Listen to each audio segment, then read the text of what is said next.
Displaying numerical data for probability distributions could take different forms. The distribution pattern may be symmetrical, positively skewed, or negatively skewed.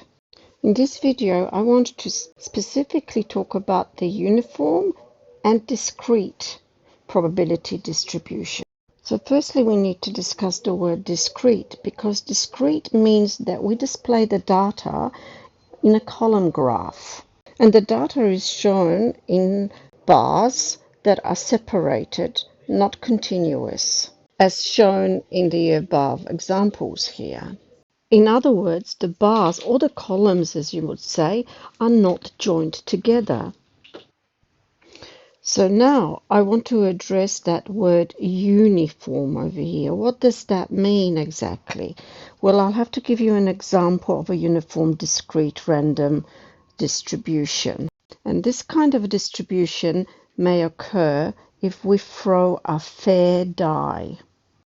That means each of the faces has the same probability of landing up. The possible values of x is 1, 2, 3, 4, 5, 6. And each value has a probability of 1/6 of occurring. And therefore, x is a uniform, discrete random variable.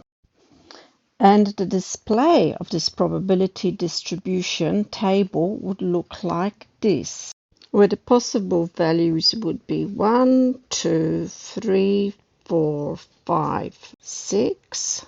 And the probability values would be 1/6, 1/6, 1/6, 1/6, 1/6, and 1/6.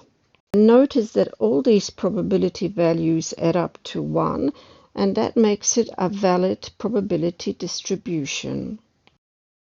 And so if we display this now onto our graph, it'll look like the above graph, where we have every single bar or column is exactly the same height, and 1/6 translates to 16.7%.